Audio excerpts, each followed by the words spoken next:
Então, bom sábado a todos, bom dia depois do Dia das Mulheres. Acho que é tremendamente injusto só haver um durante o ano inteiro, foi sobre isso que eu escrevi ontem na minha coluna do Jornal de Notícias. E Coimbra teve um vasto programa com muitos eventos ontem, de celebração do Dia da Mulher. Hoje também tem, e hoje temos este aqui, nosso. Este é um evento que surge de uma forma muito especial. Surge dando resposta àquilo que esta casa, que nós gostaríamos que esta casa fosse, que é uma casa de todos e uma casa onde as ideias podem nascer e serem concretizadas. Nós temos uma exposição desde o dia 1 de março, uma exposição feita, não é bem uma encomenda, mas é quase uma encomenda, pelo João Rebelo, que está aqui connosco, que se tem tornado um grande amigo da casa.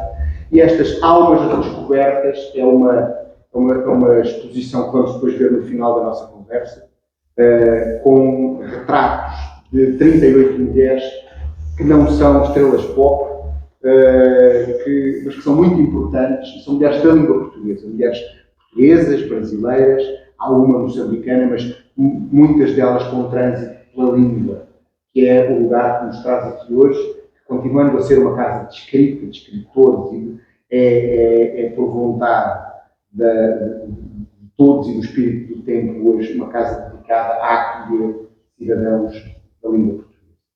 Muito obrigado a todos por estarem. Eu vou apresentar quem está aqui na mesa e vou começar pela doutora Aurélia Filipe, que é técnica superiora da Câmara de Coimbra, a quem nós descobrimos, com quem eu tenho tido uma relação conflituosa, porque ela diz sempre, ai o menino, mas não importa o que ela diga de mal de mim quando começa por ai o menino, eu fico logo tranquilo. A doutora Aurélia, ela pediu-me especificamente para eu não dizer que ela era especialista em economia e, portanto, eu não vou dizer. Eu disse que ralhava. Depois vai-me ralhar para uma coisa que eu gosto muito. E esta conversa de hoje deve-se a ela, uma conversa que nós trocamos, e ela vai abrir a conversa depois de ouvirmos os poemas do João Rascal. Mas está também connosco o jornalista, diretor dos antigos alunos da Universidade de Coimbra, da Associação de Antigos Alunos, um homem importantíssimo para a democracia, para o espírito republicano da cidade de Coimbra, que tem, felizmente, uma longevidade extraordinária. Nós fomos colegas de curso quando o reitor Rui Alarcão criou o curso de jornalismo da Universidade de Coimbra. E à volta das questões da democracia e, sobretudo, do papel de Coimbra no mundo, temos trilhado caminhos que depois se cruzam aqui, muitos deles paralelos, mas é um prazer muito grande tê-lo aqui comigo. Obrigado. Outra, last but not least, a Maria Júlia Pinheiro é uma amiga recente.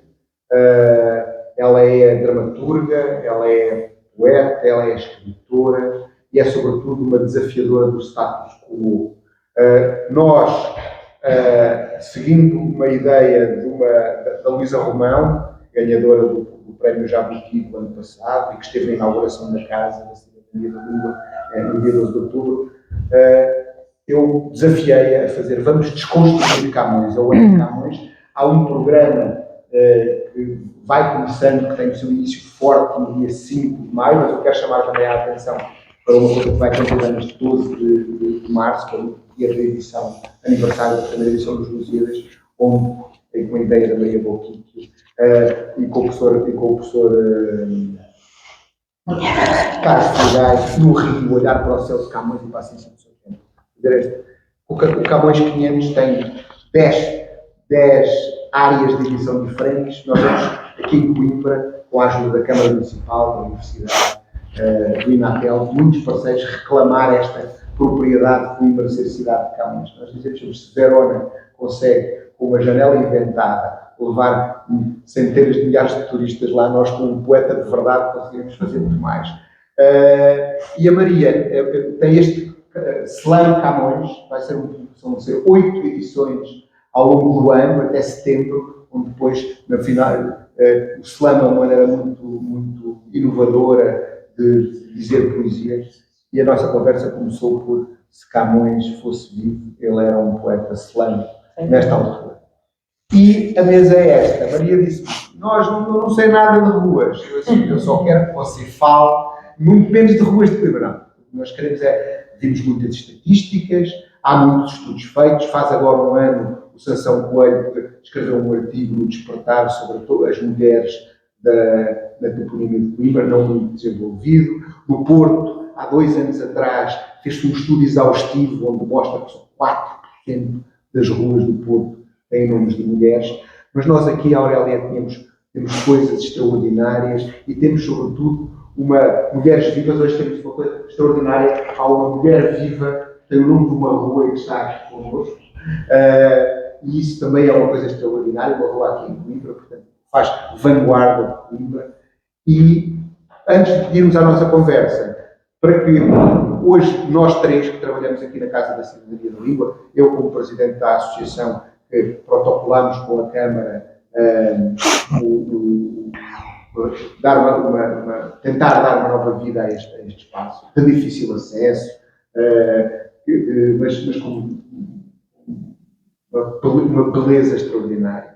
A Aurélia e o João Rasteiro, cada vez mais a Maria também está connosco nas nossas realizações, e nós vamos começar este Mulheres na Toponímia de Coimbra com o outro elemento que está aqui na casa connosco todos os dias, um poeta premiado, o João Rasteiro. Todas estas informações estão muito mais completas e menos gagas no site da Casa da Cidadania da Língua, em casadacida.língua.org.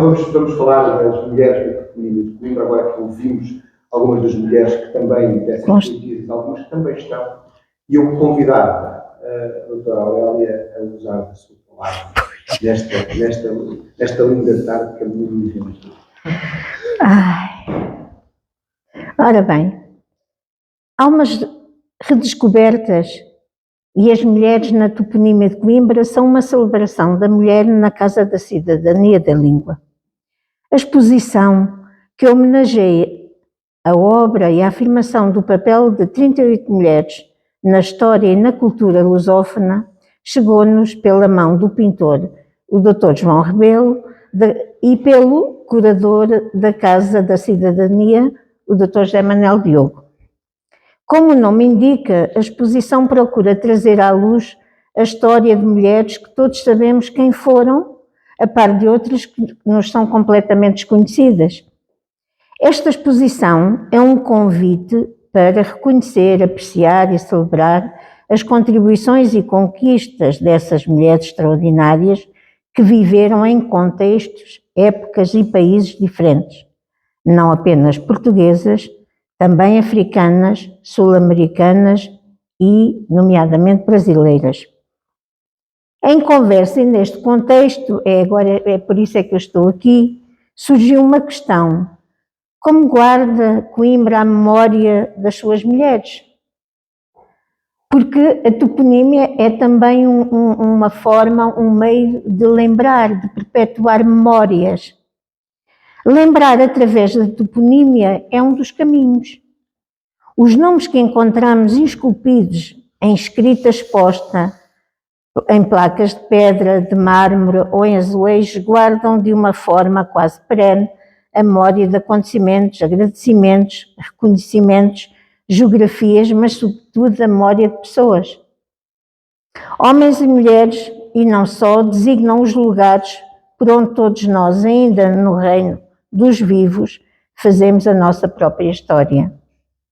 Mas como março é mês da mulher, quisemos procurar nas nossas ruas, becos e praças os nomes delas. A professora Carolina Micaelis, as poetas Natália Correia, Amélia Geni, são nomes que constam nas designações oficiais da rede viária da cidade e são coincidentes com esta exposição que mostramos na Casa da Cidadania. Elas foram o ponto de partida para tentarmos responder à pergunta inicial: como guarda Coimbra a memória das suas mulheres? Quantas são e de que forma estão representadas na nomenclatura do tecido urbano e periurbano? Tendo Coimbra um rácio populacional de cerca de 150 mil habitantes, constatamos com surpresa o escasso número de mulheres que dão nome às ruas comparativamente ao universo masculino. Confesso que nunca tinha feito esse exercício, apesar de já estar na toponímia há 20 e tal anos, acho eu, ou mais. Eu comecei em 2002, nunca me tinha... A minha preocupação era dar nomes às ruas. Que não faltasse, porque efetivamente compreendo que é extremamente necessário, mas não fazia questão se fossem homens ou mulheres.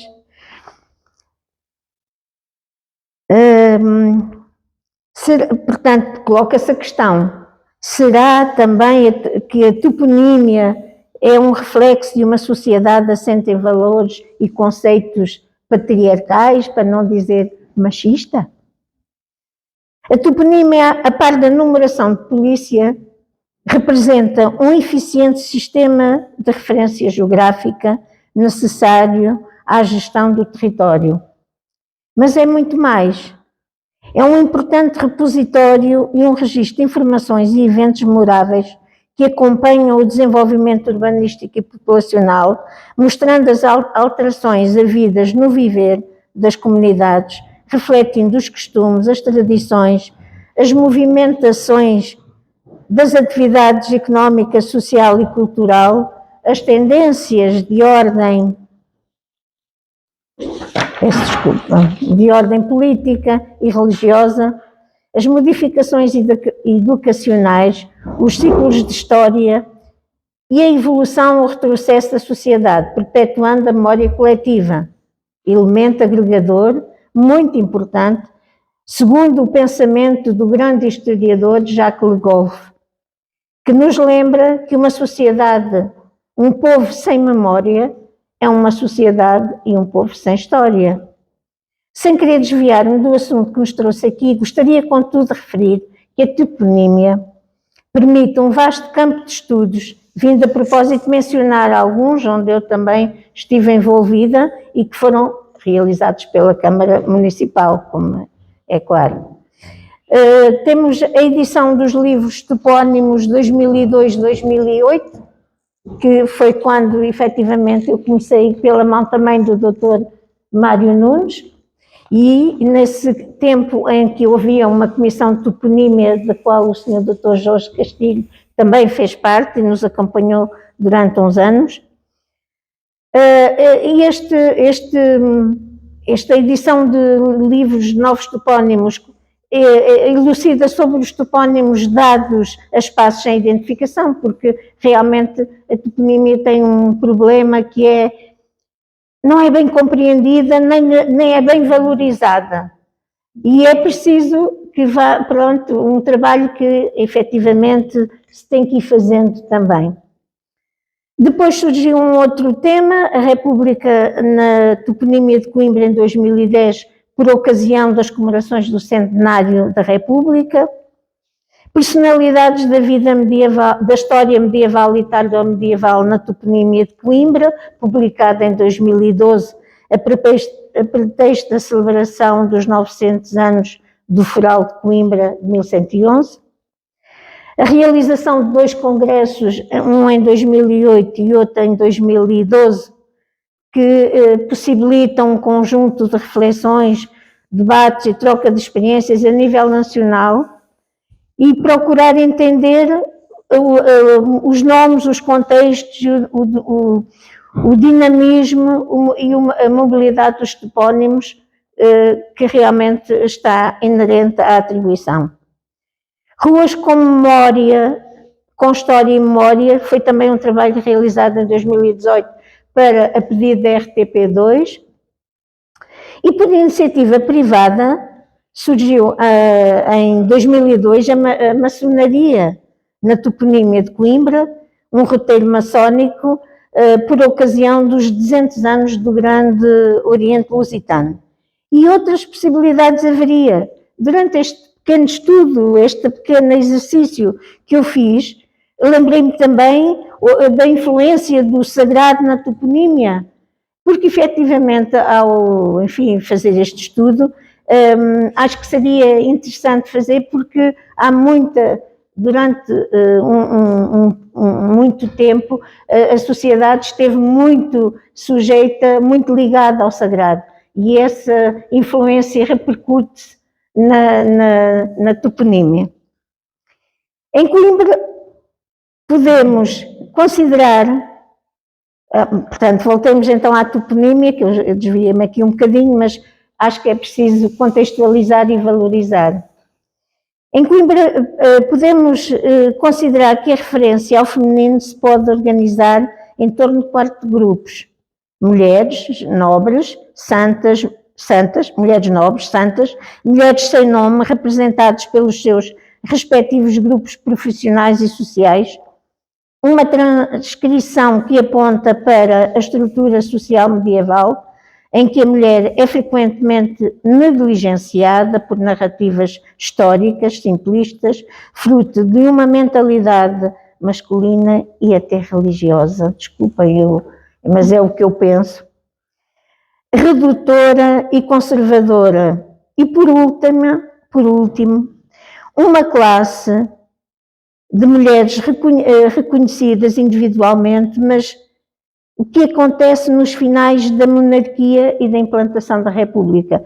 Eu vou só aqui mencionar que, por exemplo, agora vamos lá ver se Carolina Michaelis foi agraciada pelo rei Dom Carlos com a Ordem de Santiago de Espada. Portanto, já começou a haver ali um reconhecimento individual de outro tipo de cidadãs que se valorizaram pelo seu mérito.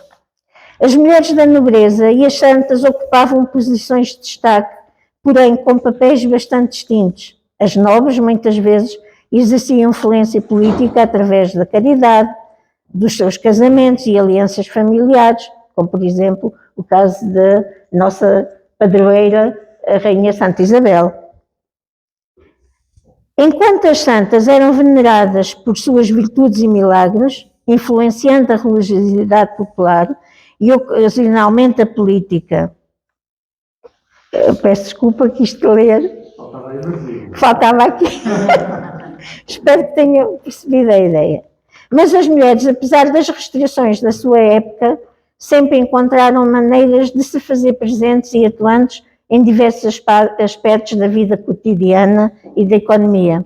A referência à Rua das Lavadeiras, azeiteiras, padeiras e até uma taberneira, a Maria Linda, tornaram pontos de referência geográfica destacando a presença ativa das mulheres do povo em diversas profissões, algumas das quais essenciais para a economia local.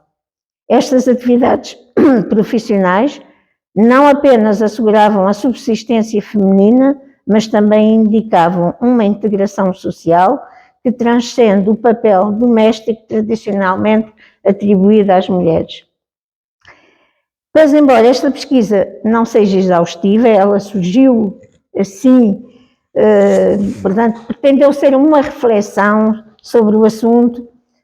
Deparámos apenas com cerca de meia centena de nomenclaturas no feminino, das quais 10 nobres, com destaque para a Rainha Santa Isabel, como padroeira da cidade, que tem muitas conotações: Rainha Santa Isabel, Beco Santa Isabel, Calçada Santa Isabel. Desculpa. Eu queria só dizer uma coisa, antes de passar, vai seguir a ordem, antes de passar a palavra ao Jorge, a Maria Júlia não se vai importar, com certeza.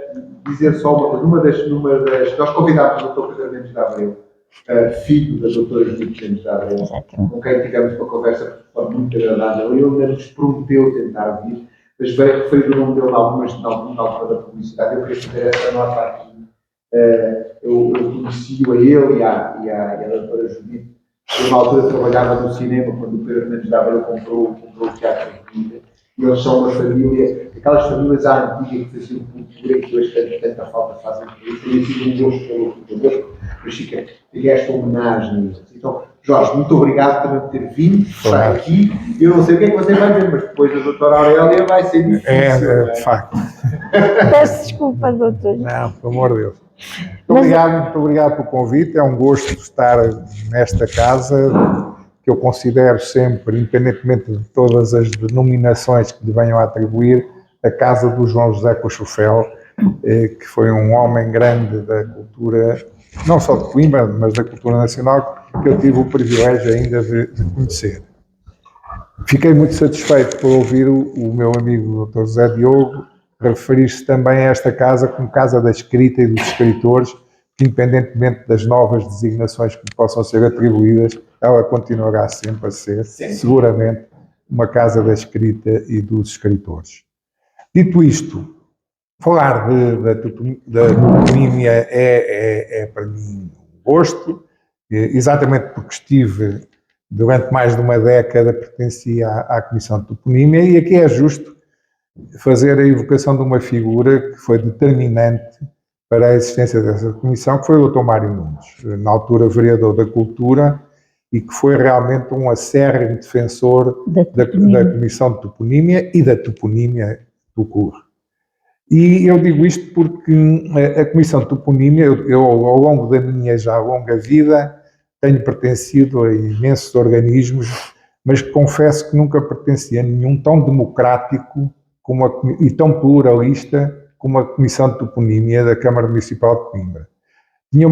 Só para ficarem com a ideia, tinha uma composição que era constituída mais ou menos da seguinte forma: um representante de cada um dos partidos políticos representados na Assembleia Municipal, alguns cidadãos de reconhecido mérito, segundo o critério, eu terei sido escolhido por isso, porque não tenho reconhecido algum mérito, e depois tinha os presidentes das juntas de freguesia. Ora, isto fazia com que as reuniões da Comissão de Toponímia fossem extremamente animadas, com debates, às vezes acalorados.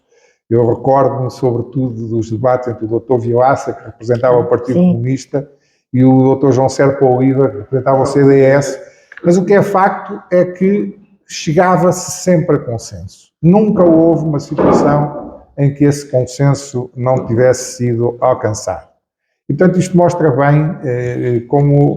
E devo dizer que não era fácil, porque, legitimamente, sobretudo os presidentes das juntas de freguesia entendiam que na sua freguesia eles é que determinavam, é que sabiam quem é que queriam que fosse o nome atribuído a uma determinada rua.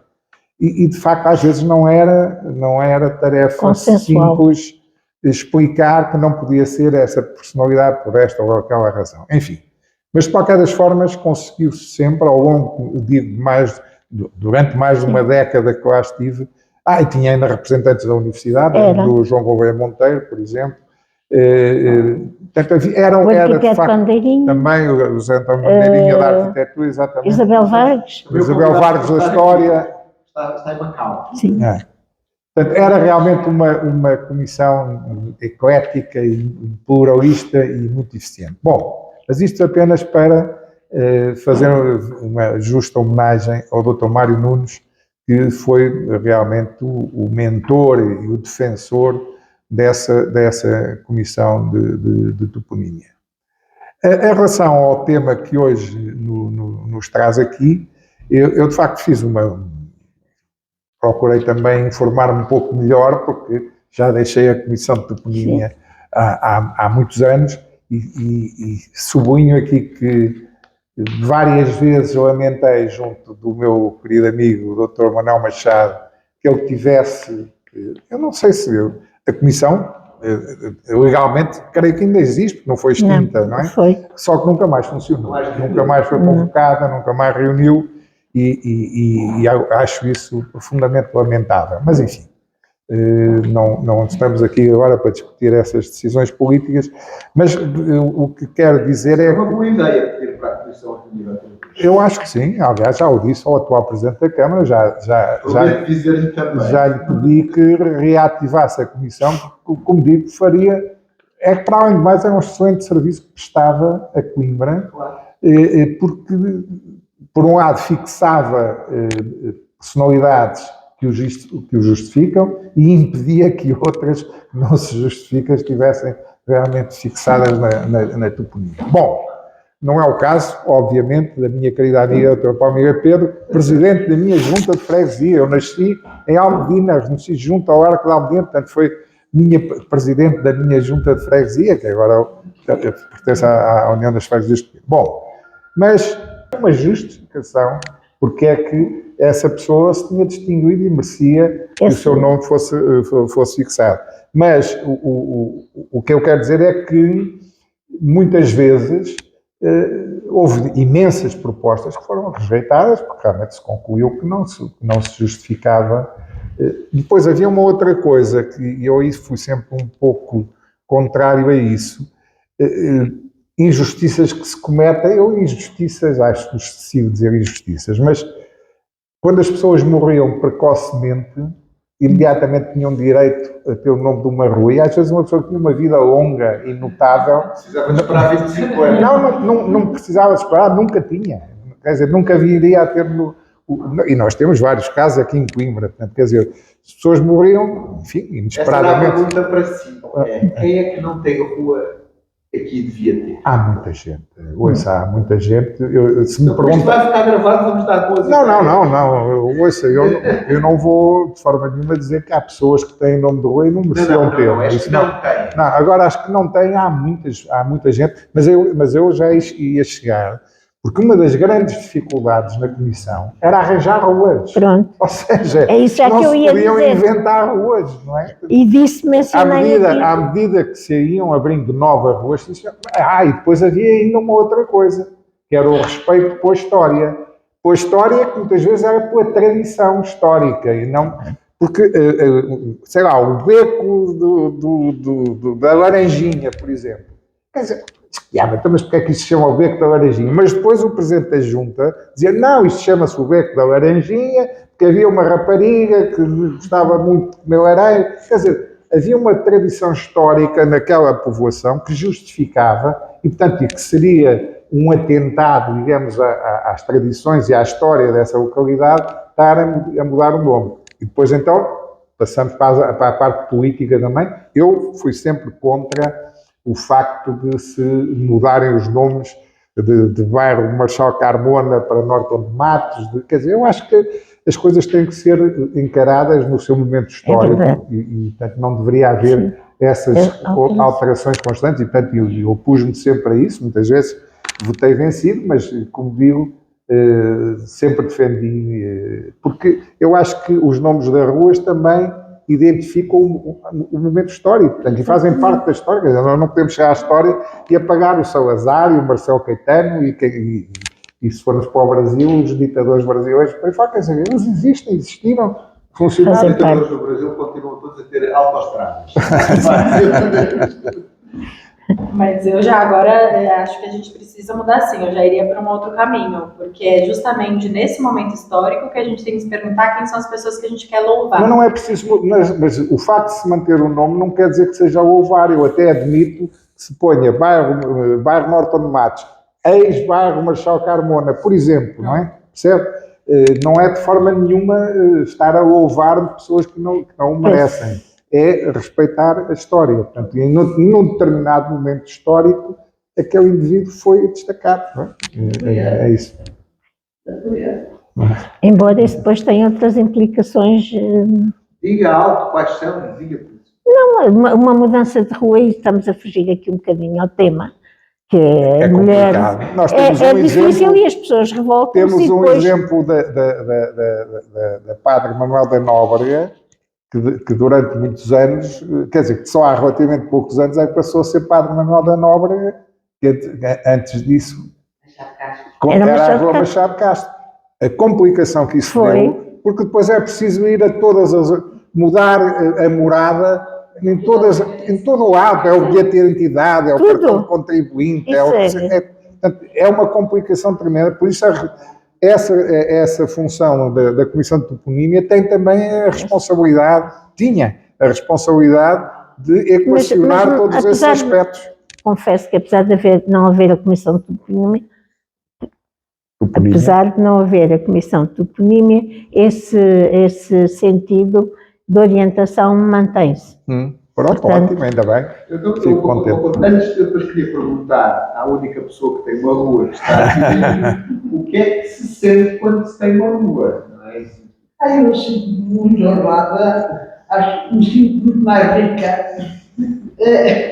Fico muito feliz com isso. Eu sei lá. faz parte do reconhecimento. Mas e houve, todos gostamos, houve não uma é? outra exceção, que foi o Miguel Torga. Portanto, a Rua Miguel Torga foi atribuída com ele ainda em vida também. Portanto, está bem acompanhada. Pelo poeta. Miguel Torga. Sim. Foi aqui uma ainda com vida. Sim, Outra. sim, sim. Sim. E sem ser em Coimbra, houve outros. O Manuel Peiró também tem uma rua em Quiais. Sim, exatamente. Mas eu acho que quem é bom ou se é bom velho, portanto. Mas acho que Há muito cristiano. já agora, só um pormenorzinho. Uma das primeiras ruas atribuídas a uma senhora, Rua Augusta, vem precisamente no sentido da preservação da memória, em que surgiu, em 1925, a Câmara fez digamos, uma contrapartida ao proprietário que era filho dessa senhora. E então, ele cediu os terrenos, mas o filho exigiu, porque era para alargar a rua e fazer obras, e então ele exigiu que se fosse dado um nome à mãe para, assim, preservar a memória da mãe, vinculando o seu nome à rua. Portanto, a ideia realmente da preservação da memória que eu aqui quis transmitir e que eu defendo sempre muito. O que o doutor Castilho, eu também sou uma acérrima defensora, partilho inteiramente, em relação aos lugares tradicionais. Por exemplo, ainda lembro-me há pouco tempo, em Santa Clara, Caminho da Raposa. Caminho da Raposa era um local que, antes de haver a atribuição dos topónimos pelas câmaras, e aqui em Coimbra, a primeira vez que isso aconteceu não foi com a Maria Augusta, foi realmente a uma mulher, foi com o Visconde da Luz. Era a Rua de Cruz, mas o Visconde empenhou-se, houve obras ali naquela rua, a rua foi alargada, ele empenhou-se muito nisso e então foi-lhe atribuído a Câmara, como agradecimento, como mérito, perpetuou o nome da Rua Visconde da Luz, do Visconde da Luz, naquela rua. Mas, por exemplo, também o facto das alterações... Deixa-me só dizer. Tem muito... Faz-me lembrar a história, uma das histórias que se fala, eu estou à vontade para falar, porque trabalhei no Diário de Coimbra, sim. Então, uma das histórias que se conta é que o Diário de Coimbra uma vez teria publicado uma notícia a dizer: hoje faltou a luz na Rua Visconde da mesma. Mas era tão giro isso, mas agora, a propósito de manter esse topónimo, por exemplo, Caminho da Raposa, em Santa Clara, porquê? Porque os topónimos muitas vezes eram dados empiricamente. As pessoas, olha, é como a Maria Linda, era um espaço onde havia aquela taberneira, onde fazia ali a ligação entre Coselhas e Valmeão. Portanto, era um ponto de referência, e porque ela não era Maria Linda, era Angélica, mas chamavam-lhe a Maria Linda porque ela era bonita, e era uma mulher com habilidade para o negócio. Aquilo era uma taberna em que vendiam vinho, carqueja, etc., carvão, da época, mas tornou-se ali um ponto de referência, era a Maria Linda. Portanto, se hoje fôssemos alterar aquele nome, nunca deixaria, a população chamaria sempre Maria Linda. Alguém das senhoras e dos senhores presentes que deseja fazer uma pergunta a esta ilustre doutora mesa? Porque há mais coisas para fazer. Temos mais um final da sessão com mais uns poemas do João, e depois temos o convite para visitar a exposição do João dele, e ainda temos uma surpresa, que é um pequeno conforto. Chá de conforto. Um pequeno chá de conforto, que é uma oferta da nossa querida... Isto aqui é uma sorte. E então, e um exemplo. Ela não faz para ter nome da rua. Olha, não vão sem resposta que fiz muito para que o Dr. Mário Nunes tivesse direito a uma rua. Por acaso, foi uma luta grande que tivemos que ter, não porque a Junta achava que, pronto, houve ali uns pormenores, ele achava que eu merecia, só achava que se calhar não era aquela rua apropriada, que é na Quinta da Portela, que foi agora, há pouco tempo. Mas, de qualquer modo, a rua vai ter continuidade, é numa zona onde eu e ele andámos todos a fazer aquela... Sim, porque havia esse... Muitas vezes, antes da comissão essa não estava sequer. Ia só o local, ver como era a rua, como é que era, portanto, se tinha dignidade, se não tinha, quer dizer, as coisas não eram feitas assim em cima do joelho. Mas, finalmente, Mário Nunes tem direito à sua homenagem pública. Foi mais que justo. Pronto, e peço desculpa. Estes cravinhos é para oferta às meninas que aqui estão. Portanto, cada uma no fim vai levar o seu cravinho, já que... E se sobrarem, podem ir os meninos. Os cavalheiros também levar. Porque já que estamos a falar os cravos, estamos perto de abril, não é? Também. A revolução, no fundo, isto tudo tem a ver, reivindicação. Devo dizer-lhe que estava nervosa. E estou muito! Peço desculpa, olha, não gosto nada deste serviço. A Noêmia aparece muito, né? A Noêmia de Souza aparece muito como a primeira escritora, primeira romancista, primeira poeta, desculpa. Mas a questão é que a primeira poeta que é publicada, a primeira poeta que chega pra gente, a primeira que a gente pega no papel, porque as mulheres, elas sempre produziram. Sempre estiveram por aí. A questão é muito mais como a gente não recebe esses nomes, né? E que nomes que a gente recebe e em que posição. Também gosto muito de citar esse exemplo, que é da Cecília Meirelles, que é uma poeta brasileira, não sei se vocês conhecem. A Cecília Meirelles, ela é muito conhecida no Brasil como uma das grandes poetas brasileiras. E o que chega pra gente é uma Cecília Meirelles fofa, uma Cecília Meirelles inefável, do etéreo. A Cecília Meirelles era das poucas escritoras contemporâneas ao Getúlio Vargas que chamavam Getúlio Vargas de o senhor ditador, no jornal. A Cecília Meirelles é uma das responsáveis pela educação modernista no Brasil. Tudo isso a gente não sabe. Não chega pra gente. O que chega da Cecília Meirelles é uma Cecília Meirelles fofa, romântica, das nuvens, do amor impossível. Então a gente não realmente chega na Cecília Meirelles que agiu, né? Então, eu queria começar por isso, para a gente pensar o quanto, às vezes, ou as exceções que chegam para a gente, desses nomes das mulheres que agiram, confirmam a regra, uma vez que elas são relidas de uma forma dócil, de uma forma confortável, ou elas simplesmente não chegam para a gente. A gente está vivendo um momento histórico muito especial, no sentido de que existe uma terceira onda já do movimento feminista, existe um movimento feminista muito bem articulado, um movimento que exige que essas vozes emerjam e que a gente consiga, de fato, desarticular e hackear, né? A gente tem 2 hackers aqui que vão hackeando os espaços e vão colocando os nomes das pessoas, das mulheres nas ruas, né? Que bom que nós temos uma rua aqui entre nós, né? Que bom que nós temos pessoas vivas, pessoas que agiram, mulheres vivas, mulheres ativas, que são homenageadas, porque também uma grande vingança do movimento feminista é a gente ser homenageada em vida, né? Não acontecer isso só depois que a gente morre, que podem cortar o que precisa ser feito do nosso discurso. E aí, entrando nessa linguagem, né, nessa discussão, uma vez que a gente percebe que as ruas, não é à toa, como foi dito também aqui na mesa, que as ruas, elas são uma metáfora do que é a nossa sociedade. Vai estar lá 2%, vai estar 3%, não vai estar de fato, assim como não está no museu.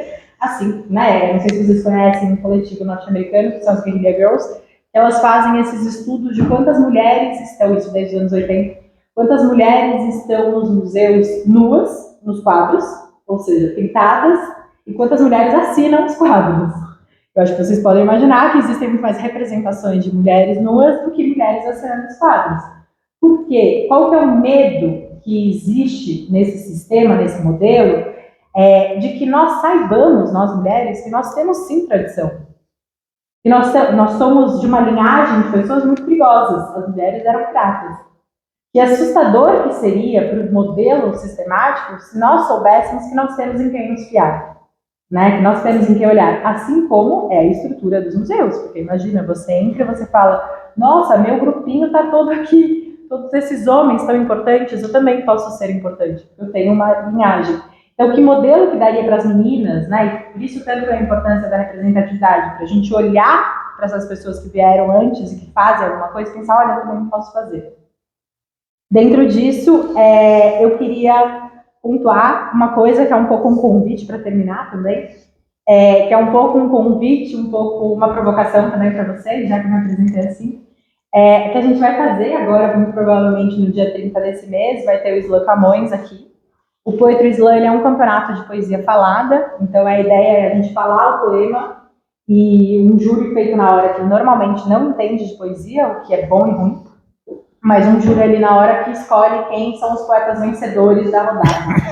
E por que eu estou fazendo essa provocação? Porque quando o menino me convidou para fazer o Slam, né, que a gente ficou sem pensar, eu falei assim, olha, é muito importante algumas ideias. Primeiro, um poeta vivo, ele quer ser lido, acima de tudo, e ele quer ser legal, ele quer ser divertido. Né? Talvez, eu sempre uso o exemplo do Shakespeare, mas o Shakespeare, ele hoje em dia talvez fizesse música pop, sabe? O Shakespeare era extremamente popular na sua época. Tem esse lugar de querer ser, né? Querer estar junto. Talvez hoje fique chato. E acho que a gente pode pensar João nisso. Rasteiro também quer ser popular. Pronto, Ou então tem a graça de não ser também, foi bom. Se não estiver cooptado, pode ser uma nova. Pronto, exato. Não precisa ser o Festival da Canção, né?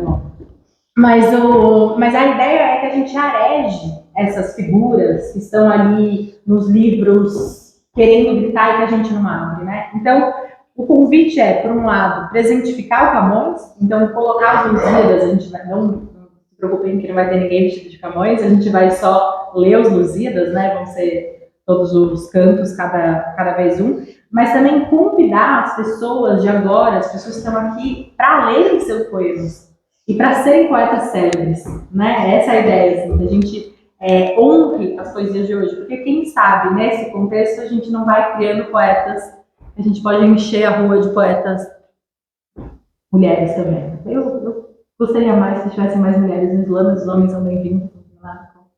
A gente pode colocar aqui para a gente criar juntos no momento presente. Essa é a ideia. Eu falei que eu não ia falar nada das coisas de política.